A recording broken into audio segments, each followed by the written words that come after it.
Thursday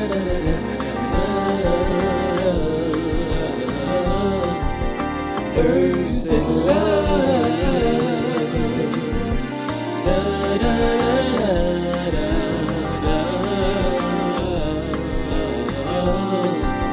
Thursday Love. Oh God!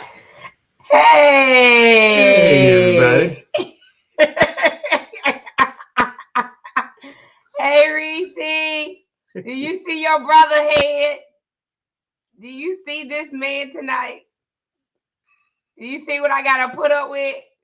He's blending in with the green screen.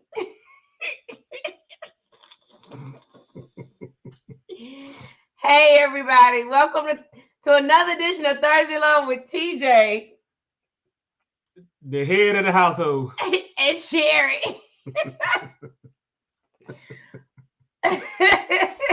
Am I distracting you? Do you want me to go change shirt? No, I'm fine. Hey, everybody. Come on, say hey back so I know I'm talking to somebody. Hey, how y'all doing? Reese said, hey, family. Hey, I know. Yeah, I said hey to Reese. I hope y'all are doing great tonight. I hope y'all having a great Thursday. It was a beautiful day today. Who enjoyed the weather? Will you come on and talk to the people? I was trying to get some off the floor. No, don't lie to the people. Anyway. I'm not lying. I just want to tell the truth. Hey, Mary. Hey, hit your share button. Hit your thumbs up. Talk to us. Tell us how you feeling. Today was a beautiful day, wasn't it? Yeah, this weather is schizophrenic. Today was a beautiful day. I enjoyed the weather.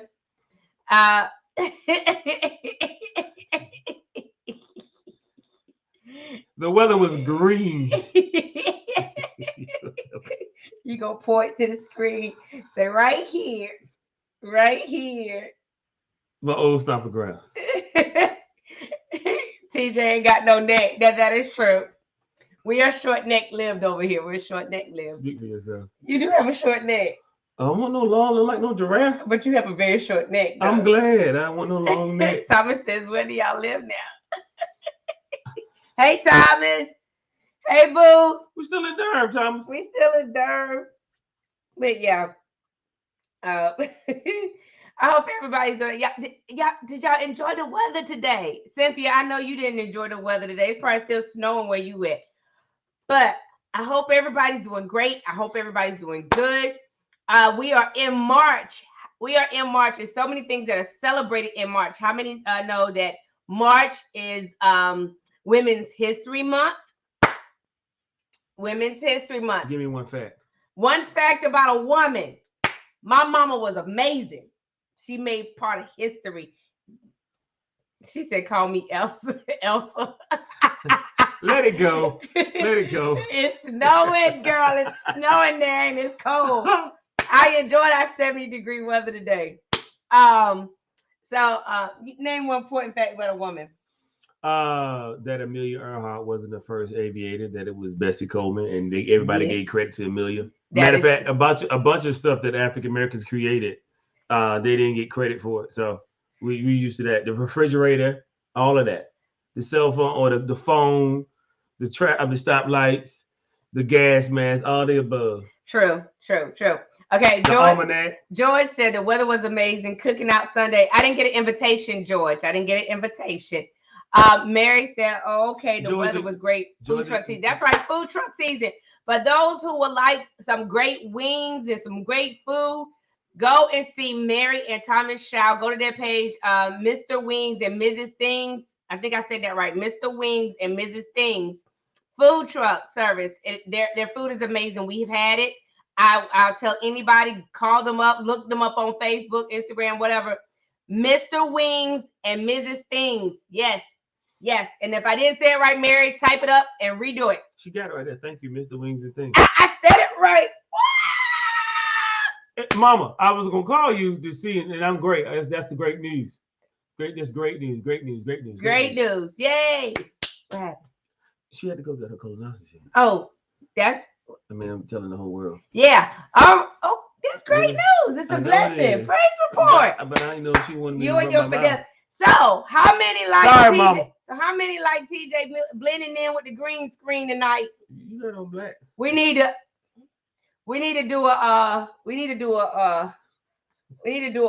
what's that thing called? A poll. Y'all like seeing TJ from head and above, neck and above? George said, yeah. George knew too. He knew we had live at the Tabernacle, so he didn't want to intrude on our service. That's why he didn't invite us to the cookout.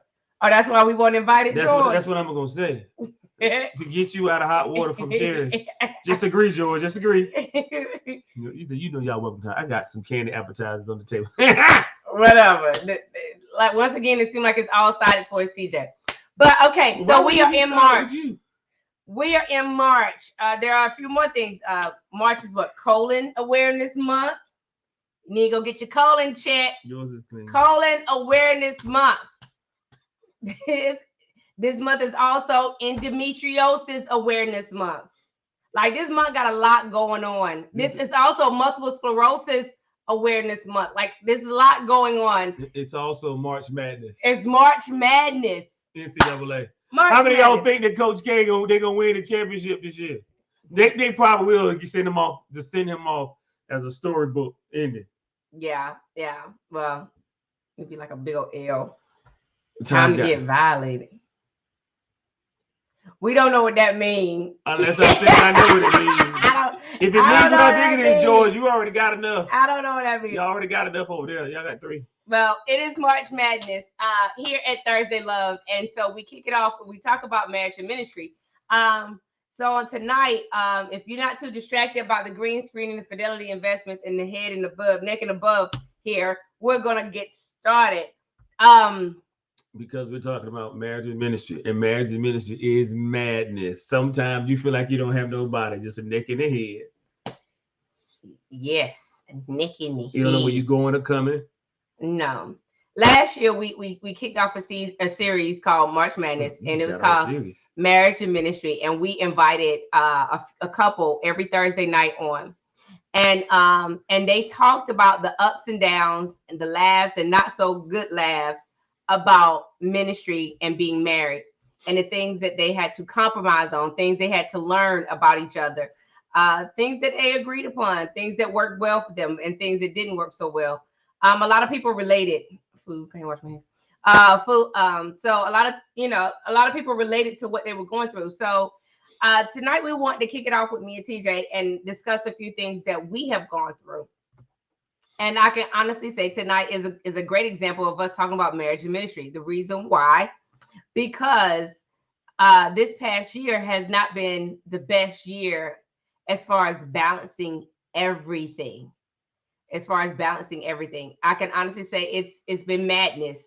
March is madness, but this past year, or past couple of years, has been madness. But for some odd reason, when it came to Thursday Love, it was hard for us to just get our footing. We didn't start until September. It was like September, the beginning of October, we didn't start. And normally we start in August, right? Right? And so then we also have a bunch of series lined up, but it seemed like we just couldn't get them going. Mm-hmm. It just like seemed like things just couldn't flow with us, because we were doing a lot of things. We have our hands in a lot of pots. TJ's in school. Not only is he teaching, he's in school. Y'all pray, man. Our girls have gotten older, so now they want to participate in sports and activities between choir and track and dance, and then we have a church. We have a church that we do on Wednesday, and no, we're not in a building as of yet, so no, we don't have that problem. But it just seemed like it was a lot going on, and we were getting pulled in so many places, as well as the pandemic and everything else that was going on between our jobs, us. It wasn't the best. George said messing up his eyes.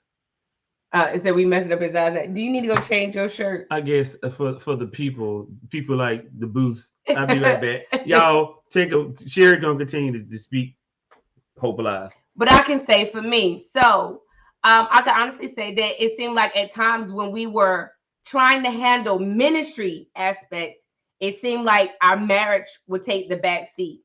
And there were times that, and it wasn't just ministry, that was being upfront. It was like with TJ being in school and he taking 2 or 3 classes, his time was not there. He was focused on his classes then. So for y'all who do not know, TJ go to work from like 6:30, 7 o'clock until like 4 or 5 o'clock in the evening, and then he comes home, take a break, go to his room and do classwork, because he has 2 classes that he's in, do classwork, and I don't see him till 11, 12, 1, 2 o'clock at night. Sometimes I don't see him at all. So you're talking about majority of the week, I barely see my husband. And so when I say that ministry and life and schoolwork was pulling our marriage, it was straining our marriage, like, and it was getting to the point that I was, at some points I was irritated because I couldn't see him. Then I was irritated because then it was times I was fine because I got used to being by myself, because he has to handle what he has to handle. And then when I come in, she irritated because I'm in the room. So to defend myself partially, if there's, I'm not attacking I know, but if there are any educators, and George, I'm sure you can tell, if there's any educators up here, I'm only taking 1 class. It's not 2 or 3. I have 2 classes that's set up for the year. What I'm taking, yes, 2 classes total, but I'm only taking 1 at a time. Okay. The issue is the Ed TPA preparation course. So if anybody know anything about the Ed TPA, that is like the final thing other than the practice class that you got to take before you actually take the actual do the Ed TPA, which you got to pay for. So this is the preparation course. So it's the work that's entailed in this class. That's the beast that's kicking my butt. So that it's a lot. It's a lot on top of this pastoring thing, and top of trying to be a husband, and top of trying to be a father, and in top of trying to take care of myself, which I have done a terrible job of, to the point where I told y'all a few weeks ago, my back, the middle of my back, onto the bottom of my spine, it hurts. And the reason why it hurts is because honestly, God told me, and it hurt my feelings, but he said it. And people be like, oh, God talks like the wind. No, the Joker told me, he said your back hurt because you fat. And I know people are like, oh, you don't wear much, but those that don't know, I don't look like I weigh much, but I am a nice whopping 200 pounds, but it's 200 pounds solid. And so the reason why my back is hurting because I'm leaning back to try to carry weight on my stomach. And it's extremely too much weight. So I got to get rid of it because it's causing health problems. Yeah. So go ahead. And that's the thing. When you talk about marriage and ministry, you bog down with so much stuff that it actually will cause health issues. Right. Because you don't think about it because it's like, well, I got to get this done. I got to get this done. And your body, you know what I'm saying, it goes lacking, which honestly, if your body ain't in good shape, you ain't gonna be able to do none of that stuff. On top of the stress and on top of, what you got to get done. Yeah, and that was pretty much what was happening. We were getting so caught up in life. We were getting so caught up in life and doing life. Let me say that. We were getting so caught up in doing life. He was doing his job. I was doing my job. And then because I had a new job. So I have a new job. So I'm constantly every day trying to focus how to be great at this new job. And it's a new company. So it's a lot of things that they're still trying to figure out. And it's a lot of change that's happening fast. So it's like it's constantly moving. So I'm at my new job. He's at his job. And then he's at classes in the evening. And I got the girls in the evening and trying to make sure food is prepped or whatever. So it got to the point that we were eating out all the time. Late. Yeah, we were eating out and late. And I said, where's our money? I'm like, where's my money? I need my money. And really, money wasn't going anywhere. It wasn't like we was lavishly spending on things. We were literally, it was on food. It was on either groceries. She love to eat. I do, I ain't gonna lie. It was on groceries. It was on groceries and it was on fast food. Pistachios. It was on fast. I don't eat that much pistachios, but it was on fast food. And then I'm like, okay, we got to do something different here. And yeah, eating out can be very expensive, Mary. And that's how it was. We were eating out all the time. I was like, okay, this has to stop.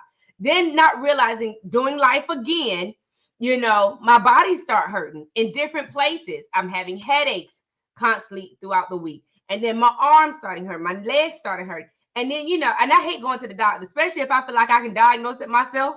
I hate going to the doctor. Because you got to pay for it. And then, and I got to pay for it. And I told teacher, I said, I'm not going to the doctor for them to tell me what I already know, what I think it is. But you need the confirmation. And then I got to pay my money for who the best cook.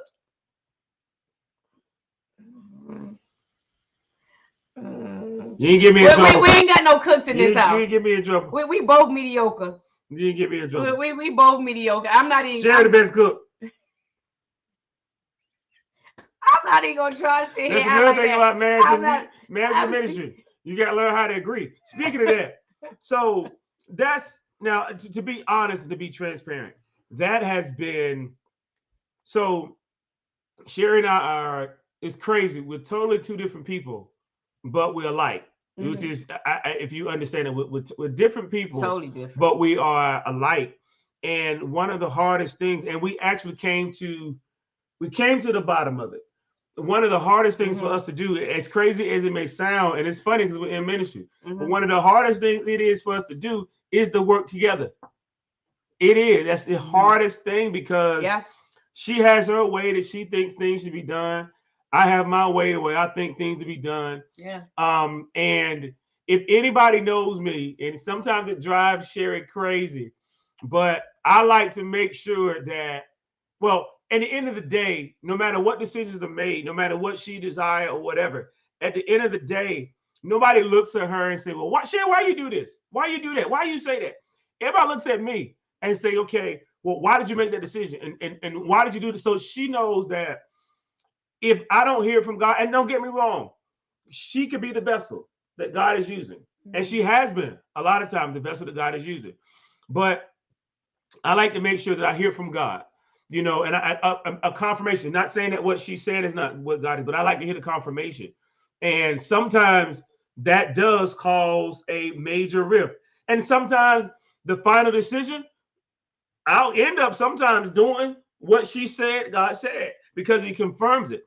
But we came to a resolution of, honestly, the reason why we have so many issues is because the way our marriage is, we talk about assignment, and we talk about, you know, each person has an assignment. We talked about that one day. We was like, you know, at the end of the day, no matter how much we want to do, no matter how much we want to go and have fun, at the end of the day, each one of us has an assignment that God has given us.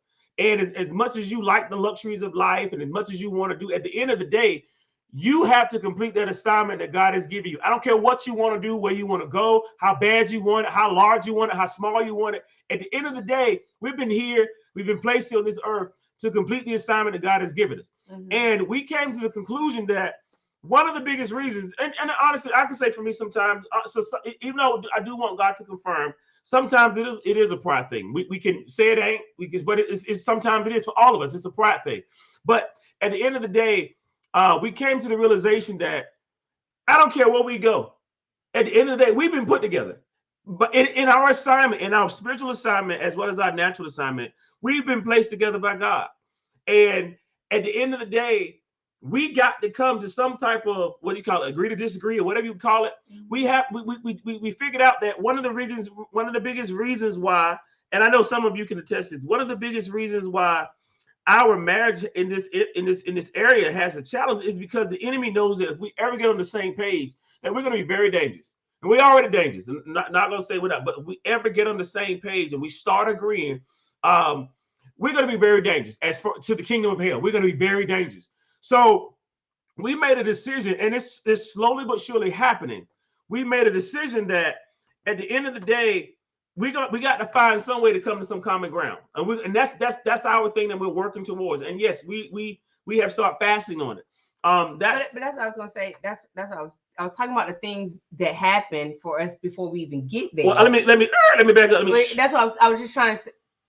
That's what I was trying to do. I was trying to name some things that people might can relate to, because when life happens, you start having these struggles like stressors. You have pain in your body. You start going through some things. Some people, because if you're sitting there by yourself and you're wanting attention, you're starting to think, well, is he really doing things that he's supposed to be doing? I was going to talk about how the enemy can play on those things. You're right, Pastor Harris. You are Pastor Harris. I didn't want to take away that. He said they look at us regardless, no matter what decision is made. If it's a good If it's good, I give her credit. If it does not come out right, I take the responsibility of it not coming out the way it should. Yeah, exactly. But I mean, I'm not taking away from what he's saying. What he's saying is correct. What he's saying is right. Because the thing is, it's hard to it's hard. I was just trying to get to the point of how to get there. But that lets you know how we are. We're two totally different people. He went straight to, okay, this is how we did it. We come to the realization that this is how it's gonna get done. He's gonna fix it. He's a solver. I was trying to do the details of it. As a woman, yeah, and that shows the nature of who we are. That's the nature of who we are. We want to get to solution. Yeah. You guys like the details, which is why we need both of you. So people can relate. You know what I'm saying? Because some people need the details. Like, because some people, honestly, we say transparent, but we go around it. Some people say transparent and we give you everything. Now, I'm going to tell you right now, I'm not going to give you everything, but I'll give you a couple of things that right, TJ and I go through. You know what I'm saying? We have had arguments because of not spending enough quality time together, you know, or, you know what I'm saying? Learning, trying to balance it, you know what I'm saying? Or feeling like you're not as priority as if something else is. And you know, we, like he said, we bump heads because we have different views on a lot of things. But we always come back after we have a disagreement or we have an argument. We eventually come back together and we talk it out. That's the thing I can't say I love about our relationship, is that we get to a point eventually. We come together and we talk it out. And to be transparent, we don't talk it out the same night. Sometimes I said eventually. Sometimes it's a day. Sometimes it's a day or two. But one thing I can say, and this is the truth, although we may have some arguments and we may have some disagreements, because people say, oh, we don't know, that's a bull. You do get in some arguments as a couple. You do disagree.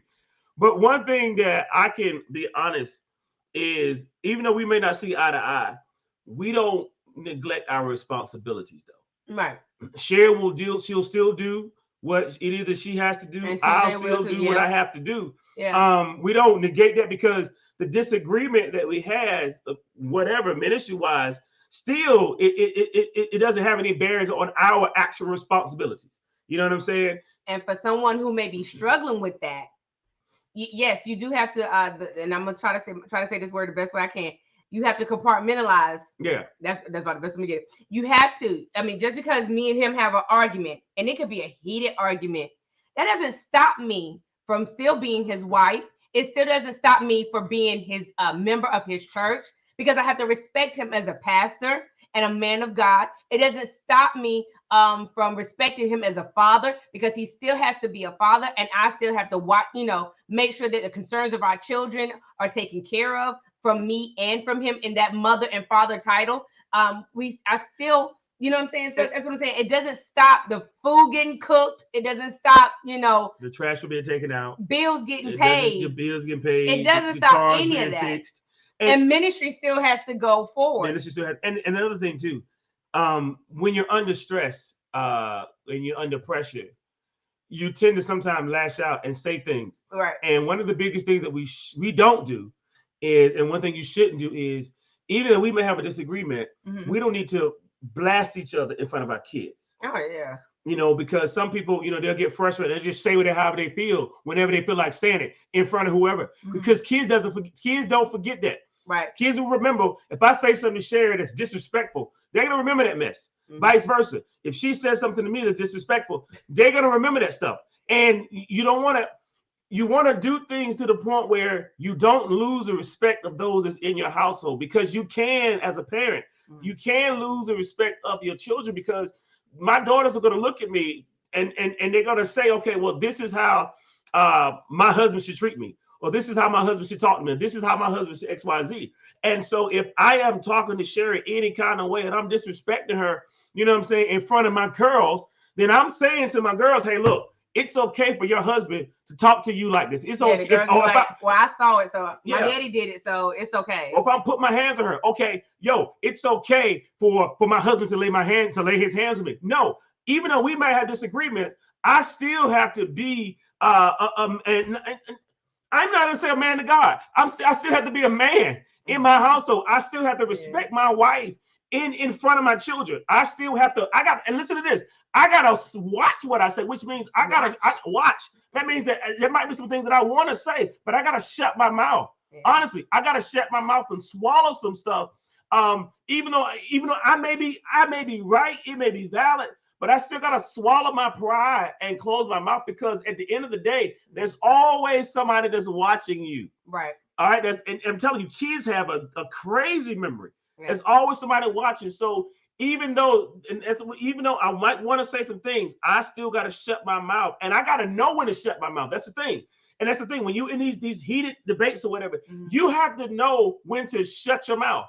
And it's hard to do, but you got to know, because once it come out, you can say I'm sorry all day long. You can apologize, but you can't take that jump back. I don't care how many roses, how many back rubs, how many foot rubs, how many gifts, how many whatever. You can't, how many booty massages. You can't take, I don't care. You can't.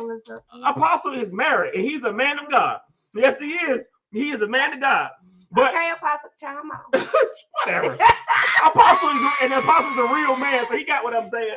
But I'm saying, no matter what you do, you can't take that jump back, because it cuts. I'm telling you, it cuts. And he said, swatch your mouth. He didn't say watch. He said swatch. But that's what I'm saying. Once you say it, you can't take it back.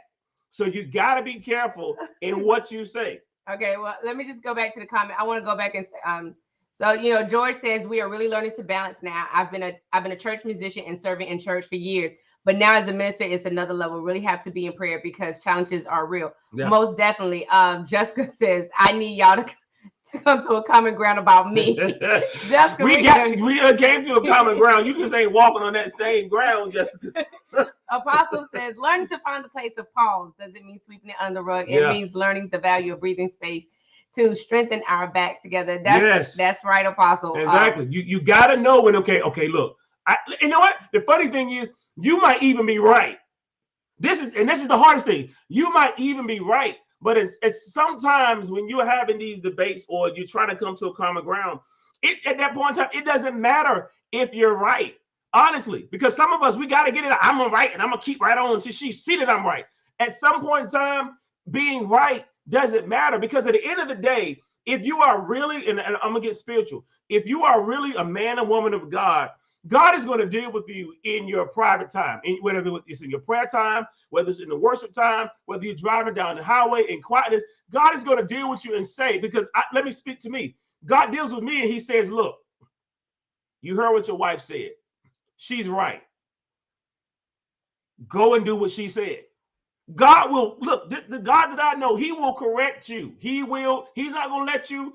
If you say that God lets you do crazy stuff, then you don't know this God that we know, God Jehovah Yahweh. You don't know him, because God will correct you. God will rebuke you. He will. As a husband, he will rebuke you and tell you, look, you were wrong. He will even say, even though you were right, you did it at the wrong time. God will correct you. The thing is, are you going to listen to the correction? And do. And for my emotional people, I love you too, Apostle. But even for my emotional people who choose to allow your emotions to get the best of you, then that means you have some work to do in this marriage. Yeah. Or if you have a partner, you know what I'm saying, or you have someone that you are with, you have some work to do if your emotions are always getting the best of you. If you're always getting an argument, or you always nitpicking about every little thing that they do or they're not doing, you know what I'm saying, then there's going to be a serious issue that will never get resolved, because you're not, as our apostle stated, you're never taking the time to take that moment to pause, to take a break. You know what I'm saying? Because I can admit, I have been there. When my emotions get the best of me and I'm in my feelings, I nitpick everything. I nitpick all the little things that I don't like, all the little things that I didn't like 20 years ago. I mean, when I say I nitpick bad.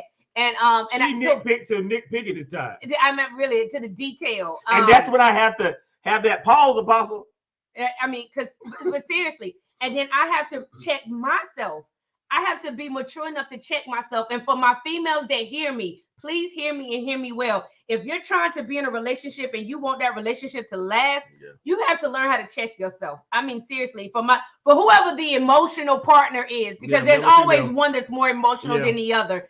If you want to be in your marriage or in a relationship that's going to last, well, I'm going to say marriage, then you want it to last and not hit divorce court, then you have to seriously check yourself. You have to seriously bring your feelings in, your emotions in, and lay them at the altar. Literally give them to God. get yourself together. Because if you continue to focus on the negative aspect of everything that your spouse do, then you will never flourish. You will never get to a resolve. You'll never restore and enjoy the greatness that's within this relationship. It's always going to be bitter. It's always it's going to be horrible. You know what I'm saying? So, you have to get to a place where you honestly keep your emotions in check and keep your faith there. For those who would like to know, I say, okay, God, I sit Sherrie down. I'm sitting her down now. I yield myself to you. I said, I'm praying. My prayer to you is, God, help me to see your son the way you see your son. Help me to accept all of him, not just the pieces I like, not just the parts I like, but God, let me. I thank God you like some parts of me. God, let me accept all of him.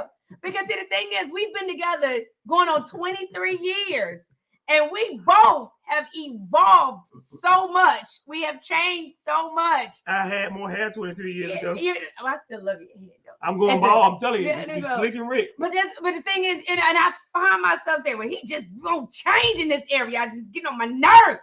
And if you have to change your focus, and it's just like if your relationship with God and in life, you know what I'm saying? If you continue to focus on the negative things of life and what life is bringing you that's negative, you're never going to sit back and enjoy the precious gifts that God has placed before you. You're just not going to see the beauty in it. You're not going to see the precious in it, the promise in it. So you honestly have to put your emotions in check, and you have to have God to guide you and start praying. And like you said, take a pause, take a minute, bring yourself in, have a moment with Jesus, have a moment with Jesus.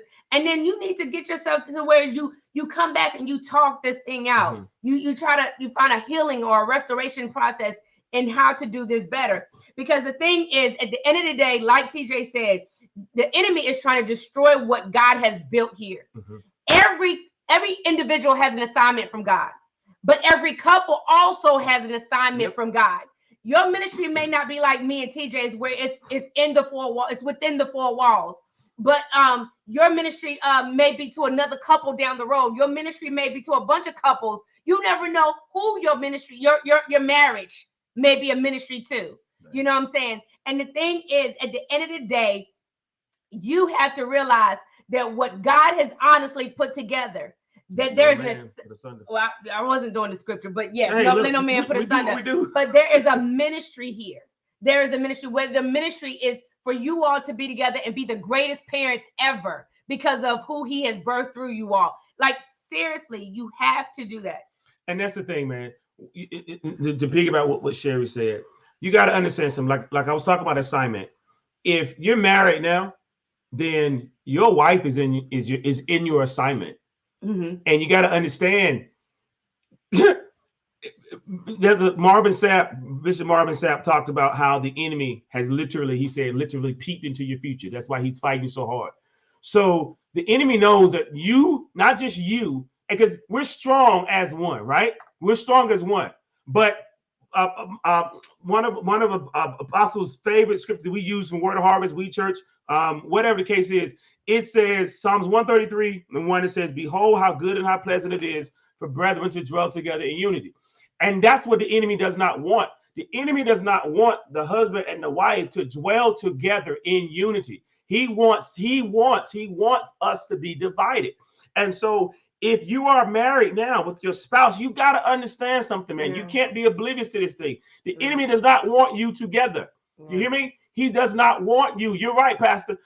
Your spouse is your first assignment, not your church, not all this, not no Bible study. No, your wife is your first assignment. You got to understand that the enemy does not want you together. So whatever little crap he can bring up to try to keep you separate and not together, he's going to do it. I don't care if it's stuff from your past that you're dealing with.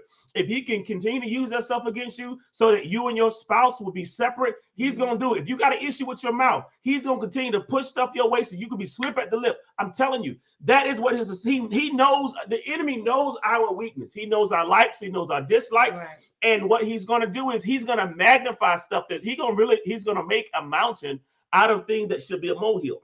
Right. And so if he knows that you're going to be a damage or to the pits of hell, and to the kingdom of hell, then yes, he is going to do, I don't care what it is, he is going to do everything he can do to make sure that you get a divorce, because he also knows you have, especially if you had kids, you have a lineage. He knows that if you are divorced and you are separate, it's going to take them kids a while to get themselves together, because you have just now severed what God has put together. So those kids will now have to deal with, and I'm not saying that, couples don't get divorced and all this stuff. I'm not saying that. But I know that when couples get divorced, it takes those kids a long time, because those kids go through an identity crisis.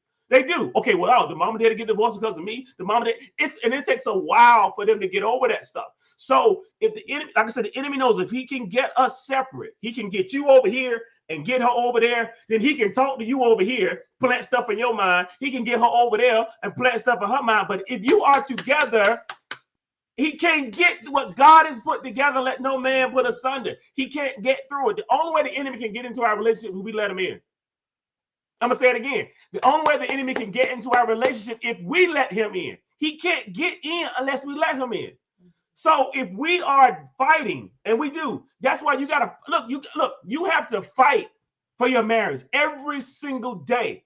I'm going to say it again. You have to literally fight for your marriage every single day. It is a fight, but it is a fight worth fighting. You got to fight for every day. Like Sherrie said, I'm not the same way I was 23 years ago.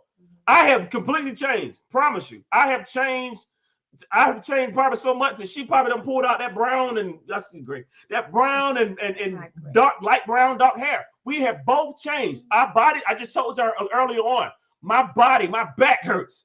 So our bodies have changed. We're now trying to get a grip on, you know what I'm saying, some things that we let slip.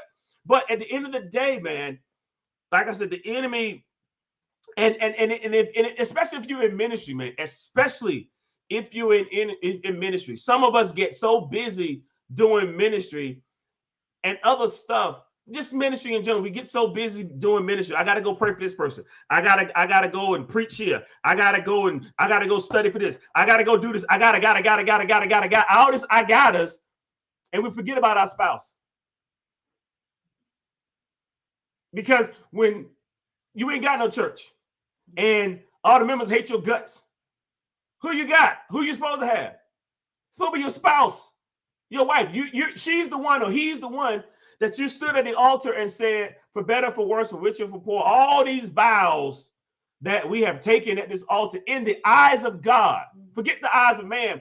We made this commitment to God, not just to your wife. We made that commitment to God that we will do whatever we got to do to make this thing work. Right. Is it gonna be easy? No, right. He never promised this thing was be easy. Right. But we made a commitment to God that we were going to do whatever we had to do to make this thing work. So we can't put ministry, man. We cannot put ministry. We can't put no sermons, none of that stuff. We can't put none of that before our spouse, man. If not, we are failing at our assignment. And I'm speaking to me. I'm not just talking. I'm speaking to me.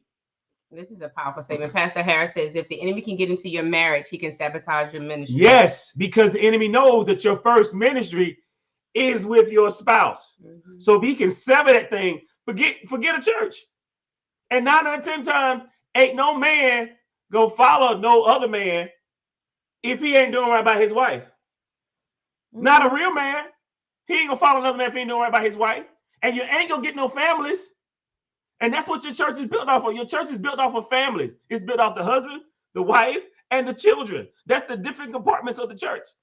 So, but you know what I mean? Those are the basic components of the church. You know what I'm saying? So if you're not doing right by your spouse, you can forget the respect. Yeah. Pastor TJ made I feel like we're in church now.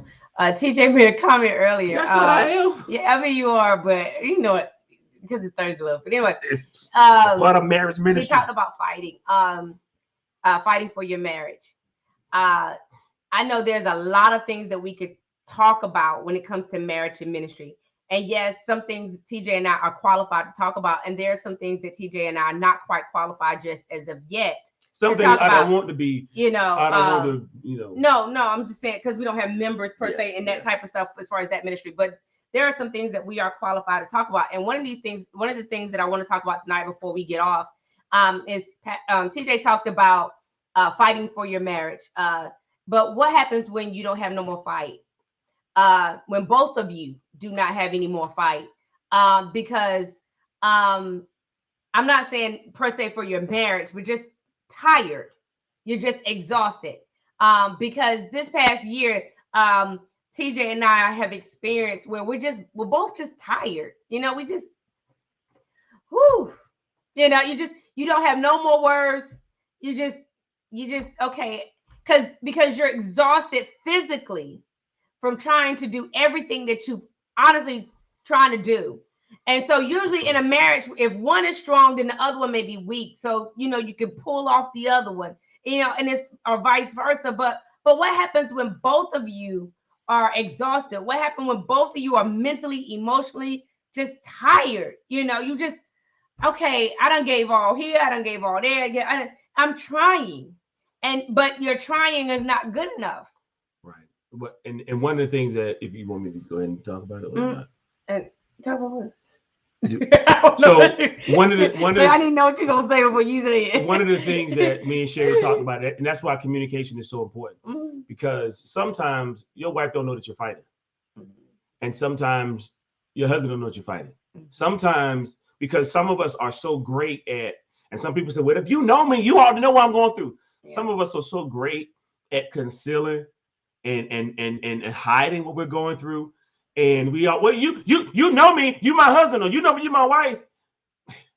Yo, we only, even as a prophet, you only know what God reveals to you. And what you should watch out.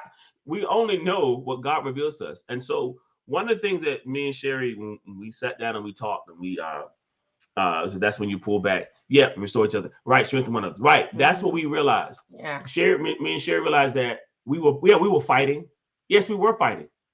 But we were fighting by ourselves.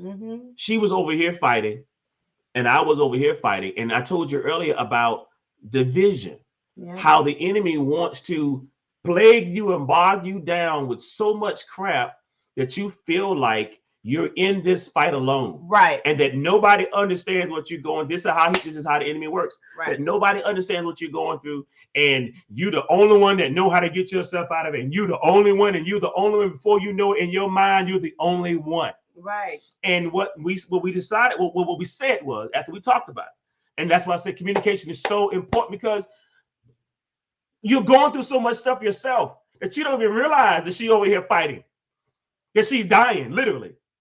And he's over here fighting so much that he's literally dying. He's literally dying, and she doesn't realize that he's dying because she's over here fighting. Yeah. And so we came to a conclusion and said, look, God never intended for us to fight separately. Right. He meant for us to fight together. Right. That's why Psalms 133:1 is so important. Behold, how good and how pleasant it is for brethren to dwell together in unity. God designed us when we got married, when two become one. When we got married, we became one. It wasn't Sherrie and then TJ. It was the Bridgers. I know women, I don't want to take your last name, whatever. It became the Bridgers. Or heck, if we're going to say we're going to take the last name, it became the Parsons, whatever. However, we became one, which means she don't have to fight this thing by herself. Right. I don't have to fight this thing by myself. Right. God put us together for us to fight this thing together. Right. Now, did we say that we go see eye to eye? No, but we got to fight together. And that's when we talk about marriage and ministry. The reason why I believe personally why so many marriages break apart, and we still yet learning, we're still yet growing, because the man is over here doing his thing, the woman is over doing her thing, and God intended for us to do it together. And I think that's a key part of it. You know what I'm saying? Somebody's probably saying, "Well, I'm willing," but they're not. Then that's a hard place. That's real. That's a real place. That's a hard place because we also dealt with that. Yeah, you have to have two people that are really willing to work this out. You have to have two people who are willing to come back together or pull back together to restore, like Pastor Harris said, to restore each other. Yeah. You know what I'm saying? Because the thing is, if we both are honest about the fact that we're both depleted, we're both exhausted, we don't have no more energy to give. Because basically we're fighting this the wrong way. Because that's basically what he's saying. When you're fighting alone, you're fighting it the wrong way. So basically you're exhausted because you're fighting it the wrong way. And so we both have to make a decision that we're willing to try to do this together. And that means that some things that are on my heart, they don't necessarily go unrecognized or not talked about.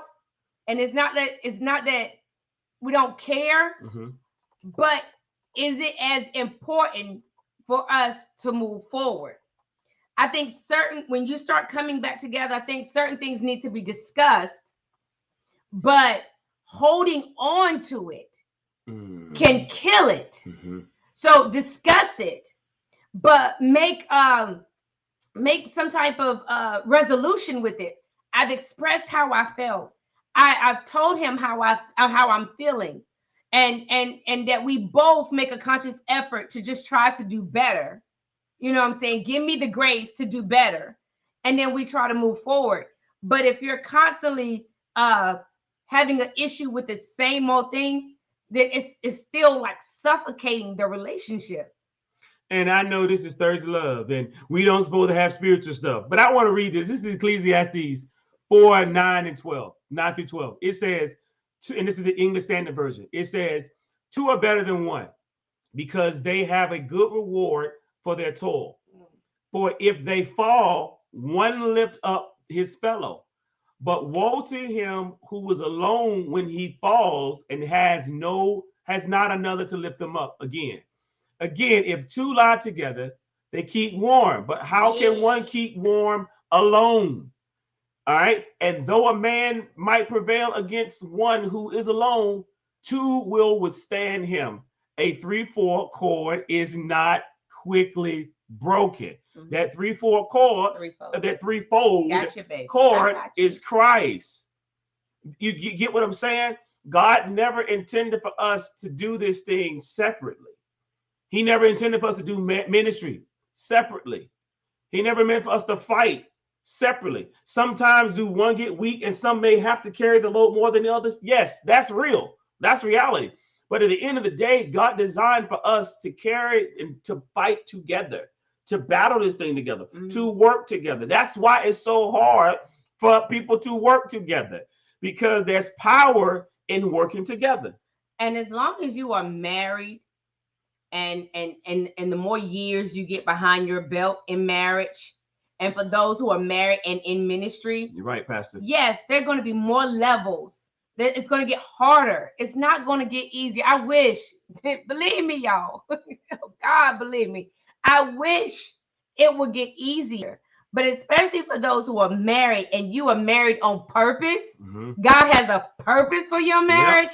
Yep. It's not going to get easier. It is going to get harder. So you do have to fight harder, but you have to fight harder the right way. You have to have God first. That means if we have to pray more together, then we have to pray more together. If we have to talk more, then we have to talk more. If we have to get a counselor to be the mediator, then to help us to come to some resolutions, then we find a therapist, a marriage family therapist that will help us. Whatever we have to do to make sure that God is in the center and that we're both are willing participants in making this work, it'll be all right. And even though it's going to get harder, it may get harder, the fight will get easier because you're not fighting by yourself. You're fighting with your partner. So yes, challenges may be hard. The challenges that come may be hard, that you face may be hard, but you're fighting it will become easier because you're fighting along with your best friend. Yeah. You're fighting along with the person who God has given you to fight with. Marriage is not just about having sex and all this other stuff. It's about, hey, but it's a bonus. It's a bonus. It's no the impetus, because to me, I'm gonna go. This might sound crazy, but you know what? Fighting together to me is also part of intimacy. Yeah. You know, because us fighting together, it's going to make us stronger. It's a part of security. Right. Because if I'm securing you, I tell you, any women up here I know wants to feel secure. That's one of the first prerequisites to have for a man. I need you to make me feel secure. She can't go to sleep unless I'm in the bed. I'm telling you. She bugs my doggone phone. I'm telling you. It's 3 o'clock in the morning. You all right? You okay? You come to bed? And let me tell you, let me tell you how terrible. And I love my sleep. She aggravated the crap out of me about coming to bed, right?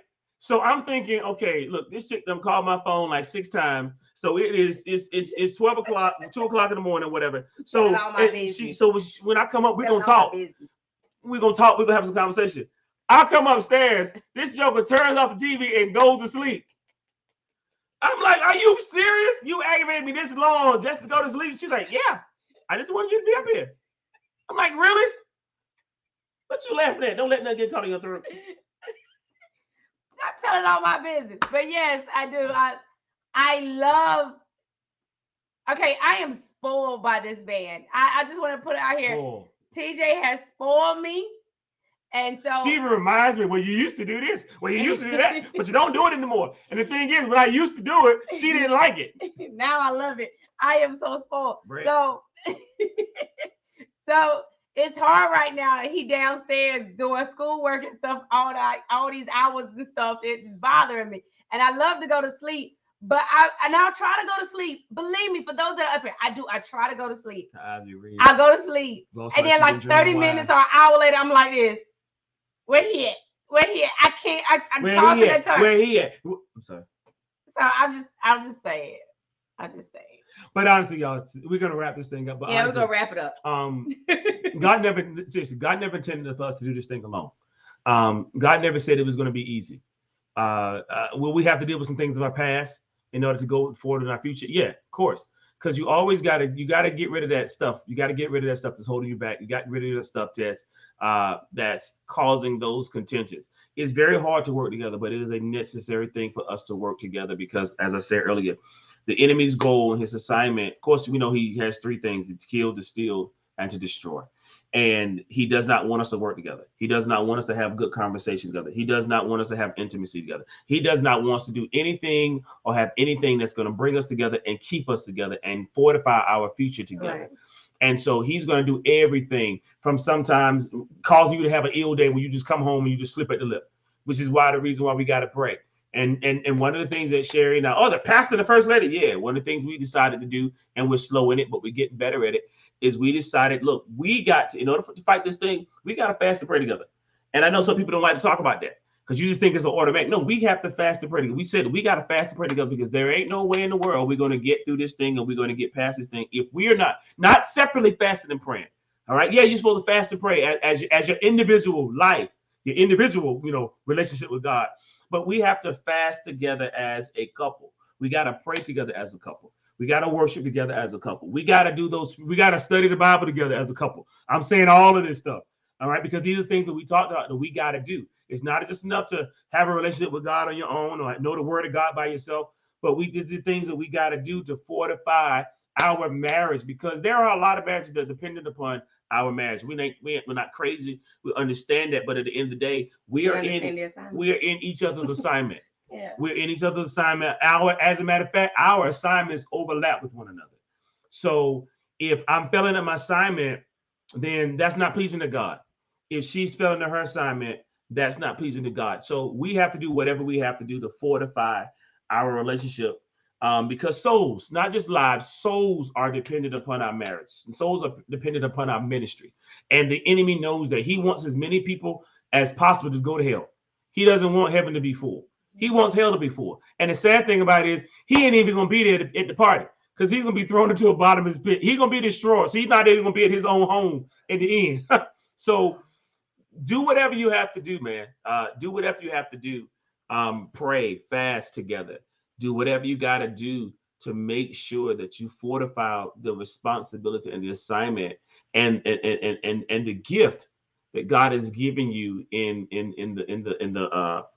the folds of your wife or your husband.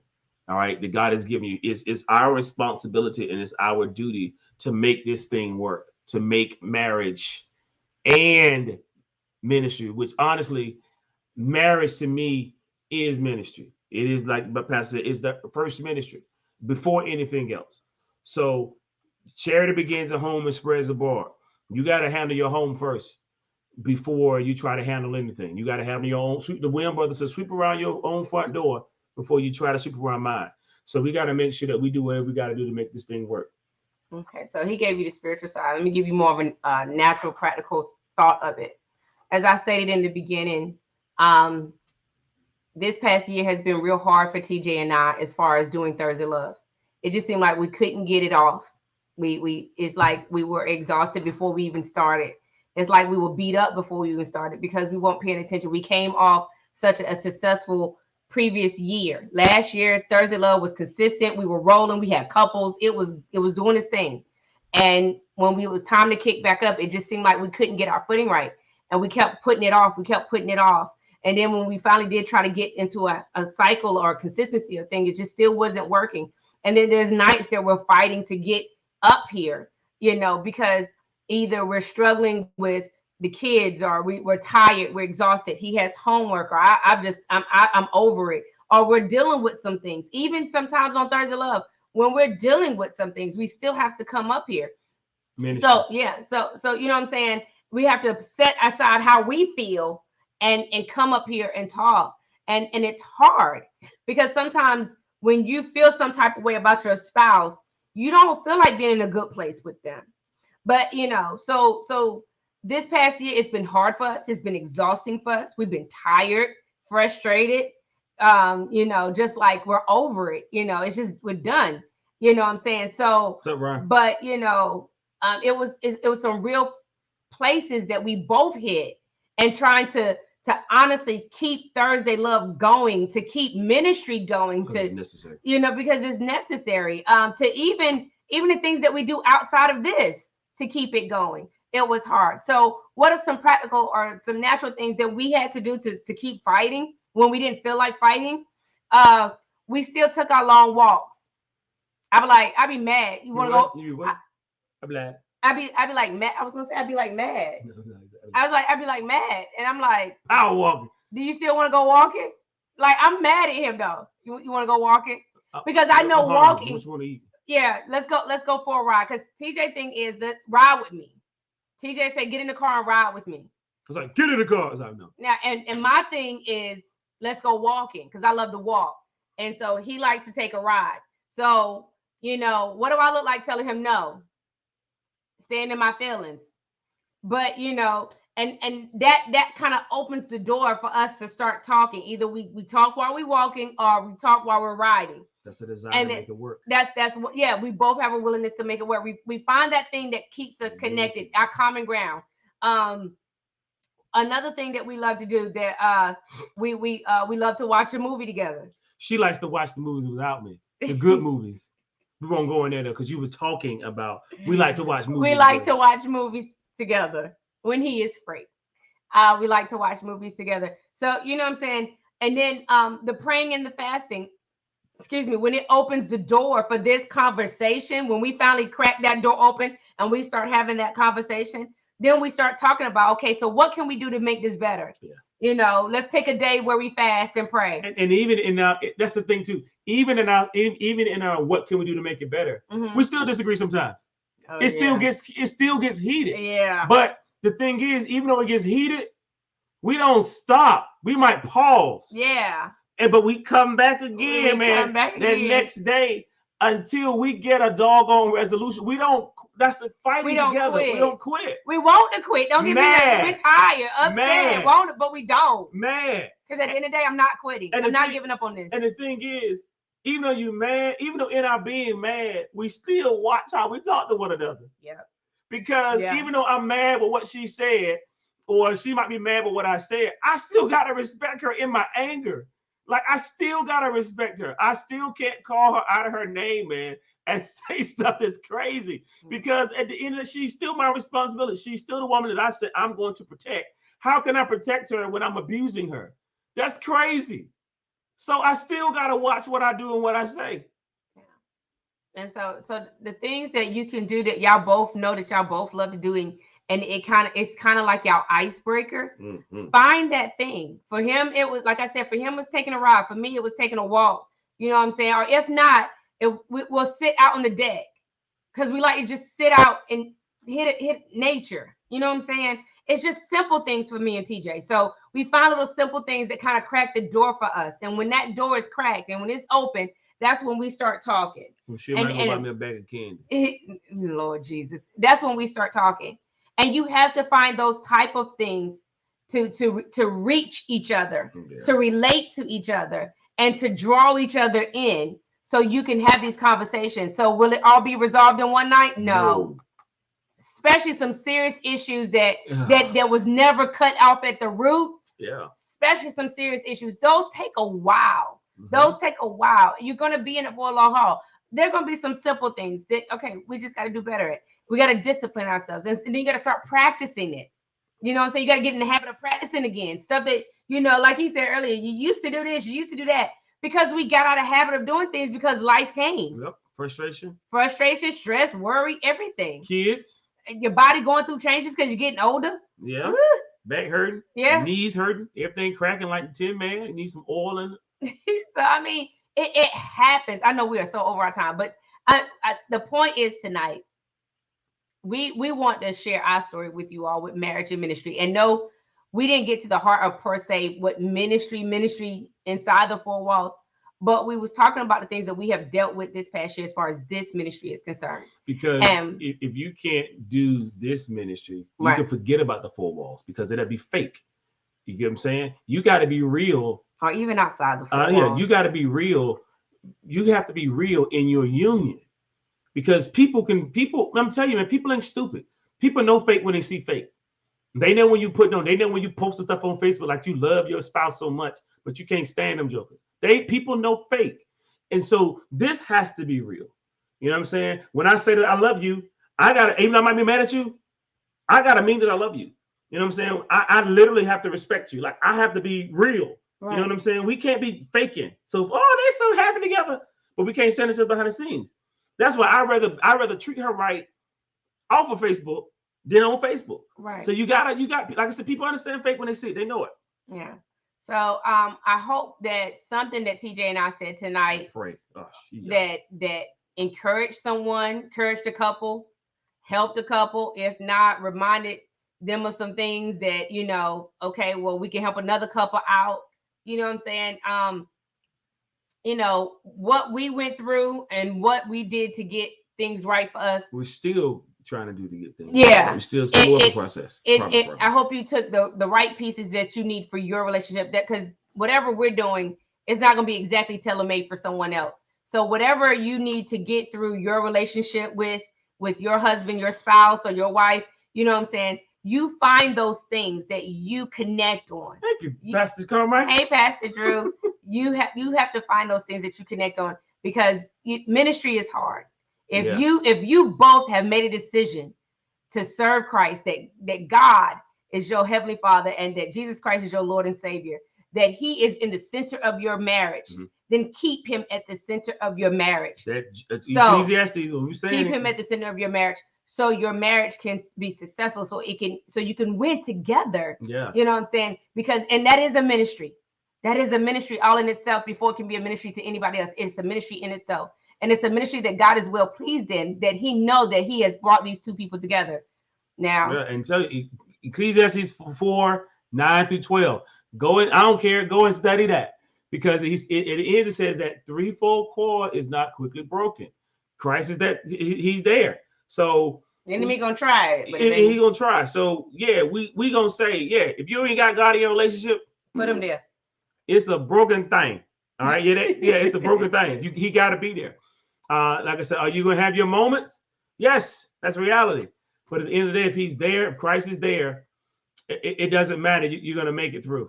Hey, Pastor Drew. Hey, Jay. Oh, yeah, man. We need to go out and eat. Appreciate it, man. Let me know. We need to go out and eat. Love you too, man. Love y'all. We hope y'all have a great night. Yes. Continue to keep the people of Ukraine in your prayers. Yeah, and even the people that are in Russia who are against the war. You know what I'm saying? Everybody in Russia ain't bad. So pray for those. Pray for those people, those families. Continue to pray for families locally. You know what I'm saying? We got to pray for each other to keep each other uplifted. So pray for you guys. We're praying for you guys. Continue to pray for us. Good prayers, we hope. We love you guys. Any kind of voodoo y'all got, we in the name of Jesus, we bind it and send it back to the sender. So if you praying that crap, I speak it now. It's coming right back to you. It's not even gonna touch us. So we ain't even going there. Y'all be safe. Y'all have a great and blessed weekend. You too, we love you guys. If anybody ever want to get up with Thursday Love, y'all want to do a Thursday Love outing, because we're getting back into the groove of going out and doing things. Thursday Love is looking forward to the spring and the summer and having Thursday Love outings. Hit us up in the inbox. If you know our number, text us and call us and say, hey, let's do a Thursday Love outing. I'm looking forward to it. If you want to see. Oh, if you want to be a blessing to Thursday Love, so we can bless you. Cashapp Thursday Love. That's how we gonna help. Cashapp $ Thursday Love. That too, monetary wise. Anyway, we love you guys. Y'all have a great night, great weekend. Be blessed.